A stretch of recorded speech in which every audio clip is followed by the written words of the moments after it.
kinolar çəkiləcək. Cəsarət mübarizlər bölgəsindəndir, mübarizlər rayonundandır. Mübariz həqiqətən də cəsarətlər, mübarizlər, məsəl üçün rahətlər, səmədlər, rəsullar, elvinlər, bunlar hamısı vətən uğrunda canından keçirlər. Bax, bu gün o qəhrəman igidi əziyyətlə, zəhmətlə gedib çöldə işləyib, fəhləlik edib, zülüm tapdayaraq oğul böyüdən bizim Zahar əmimizin qarşısında. Zahar əmi, qarşında baş əyəcək. Siz elə bir atasınız. Bu tikilən evdə gəlib bir gecə yatsaydı. Onun ruhu buradadır. O bu otağı özü üçün düzəltdirib. Nənə, onun içində otursaydı, mən onu aldım. Nənə, onun ruhu burada. Nənə, ölüb bizik. And olsun Allah ölücü. Zahar əmi, bu günləri həqiqətən başımı dik tutaraq, oğlum cəsarət olaraq, cəsarətliyindən danışmanı istəyərdim. Buyur. Hoş gəlib, səfa gətiribsiniz. Allah canınıza dəyməsin. Allah sizin hamımıza uzun ömür, can sağlığı qismət eləsin. Allah şəhidlərimizə rəhmət eləsin. Məkanlar cənnət olsun, ruhlar şad olsun. Allah qazilərimizə can sağlığı, yaralılarımıza Allah şəfasını qismət eləsin. Allah dövlətimizi qorusun, Allah prezidentimizi qorusun, Allah əsgərlərimizi, zabitlərimizi qorusun. Cəsarət mənim baş tacımdır. Allah onun məkanı cənnət eləsin, ruhun şad eləsin. Bu günlərdə orucluğun ilk günüdür. Tutulan orucları Allah qəbul eləsin, qılınan namazları Allah qəbul eləsin, oxunan Quranları, duaları Allah qəbul eləsin. Sağ olun, Allah köməyiniz olsun. Mən uzun müddət ən ağır da, yəni ondan da ağır iş ola bilməz. 23 il deməli, cəsarətin yaşından da çox mən karyerdə yəni axırıncı iş o iş. Bəli, o iş ola bilməz. Kubik atmaq. Kubik atmaqda. Karyerdə işləyirdim. Elə bu uşaq şəhərdə olanda da elə mən karyerdəydim. Orada nə zülümlə gəldim, onu Allah bilir. Şahin əmi də karyerdə işləyir. Şahin əmi də, şəhid atası Şahin əmi də. Elə mən qardaşımla bir yerdə elə Yezi ilə bir yerdə elə bir işləyirdik. Orada uşağın xəbəri gəldi. Oradan da nə zülümlə gəldi, onu Allah bilir.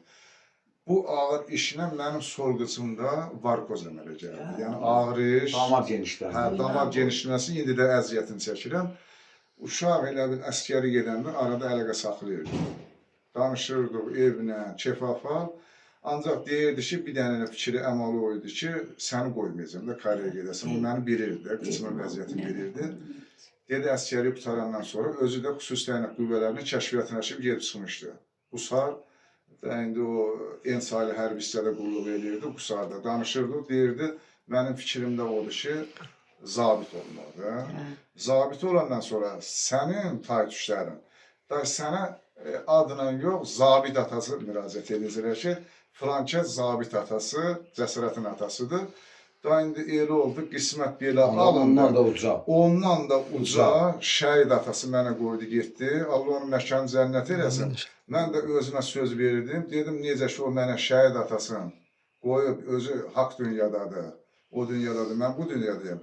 Mən də, yəni dünyamı dəyişən son günümə kimi o adı göz bəbəyim kimi qoruyub saxlamama söz verdim. Yenə sağ olun, Allah canınıza dəyməsin. Allah köməyiniz olsun, başınıza dönüm. Allah dövlətimizi qorusun, yəni Allah prezidentimizi qorusun, Allah ordumuzu qorusun. Allah şəhidlərimizi qəni-qəni, biraz rəhmət adamın dilinə gəlmir. Mən onu deyə bilmirəm, məkanları cənnət olsun, ruhları şad olsun, qazilərimizə, yaralılarımıza da Allah şəfasını qismət etsin. Var olsun. Dəyərli izləyicilər, bax bu günləri həqiqətən evinizdə rahat oturursunuzsa, milyonçulara üzümü tutub deyirəm, milyarderlərə üzümü tutub deyirəm Azərbaycanın. Bugün o milyardı, milyonu saxlayırsınızsa, valla canından keçən şəhidlərə qoyulur. Bugün o şəhidlər olmasaydı, o 3000 şəhid, o şərəf servənlərin qarşısını almasaydı, sizin varınız da, dövlətiniz də, namusuz da, qiriyyətiniz də biz də onların içində olmaq şərtindən tapdalanacaqdı. Çünki haqları boynunuzda olan haqsızlıq etməyək. Haqları boynumuzdadırsa, haqla yanaşalım. Bugün o ocaqları ziyarət etmək, nəinki mənim, hər bir Azərbaycanlının borcudur. Çünki sənin evində anın, bacın, ailən oturursa, demək şəhidlərə borcluyuq. Gəlin hər zaman şəhid anasın, şəhid atasın yanında olalım. Vallahi olsana, söz də kəsirəm, ocaq deyirsən, hə. Ocaq, belə bir şey, bu ocağa gələn